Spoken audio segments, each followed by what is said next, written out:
बच्चों, आज हम कहानी एक राजकुमारी का दूसरा भाग सुन रहे हैं। एक ऐसी राजकुमारी जो राजकुमारी होते हुए भी बड़े ही धैर्य से अपने जीवन के कष्ट के समय को एक आम इंसान की तरह ही बिताती हैं। पिछले भाग में हमने यहाँ तक सुना था कि जब राजकुमारी देविका को यह पता चलता है कि उनके जीवन में 7.5 वर्ष का कष्ट है, तो वे अपने माता पिता को सांत्वना देती हैं और कहती हैं कि आप बिल्कुल भी चिंता न कीजिए, वह समय भी निकल जाएगा।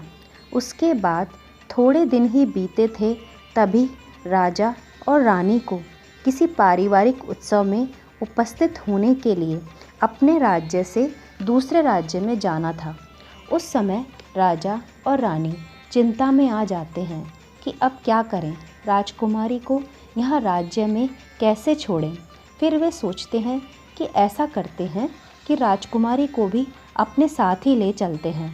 तब राजा, रानी और राजकुमारी कई दास दासियों और सेना की एक टुकड़ी के साथ अपने राज्य से निकलते हैं। जब वे सभी जंगल में आगे बढ़ते हैं तो अचानक से तूफान प्रारंभ हो जाता है। उस समय सभी घबरा जाते हैं कि अब क्या करें, कहाँ जाएं। तभी थोड़ी देर बाद ही राजकुमारी को एक पुराना सा महल दिखाई देता है, जो कि बाहर से खंडहर की तरह दिखाई देता था। तब राजकुमारी अपने पिताजी से कहती हैं, पिताजी देखिए, वहाँ एक पुराना महल है, चलिए आज रात हम वहीं रुक जाते हैं, कल सुबह यहाँ से आगे बढ़ेंगे, तब तक तूफान भी थम जाएगा।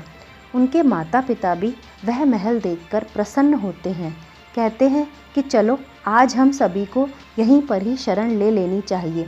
फिर वे सेना और दास दासियों के साथ महल की तरफ बढ़ने लगते हैं। वे सभी महल के पास पहुंच जाते हैं। तब राजकुमारी जल्दी से भागकर महल के द्वार से अंदर प्रवेश कर जाती हैं। जैसे ही राजकुमारी अंदर पहुंचती हैं, उसी समय एक बड़ी सी दीवार महल के दरवाजे पर आ जाती है।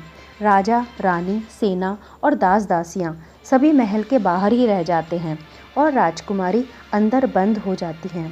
उस समय राजा, रानी और पूरी सेना बहुत कोशिश करते हैं कि उस दीवार को तोड़कर राजकुमारी को बाहर निकाल सकें। अंदर से राजकुमारी भी बहुत कोशिश करती है, परंतु सारी मेहनत बेकार हो जाती है, वह दीवार नहीं टूटती।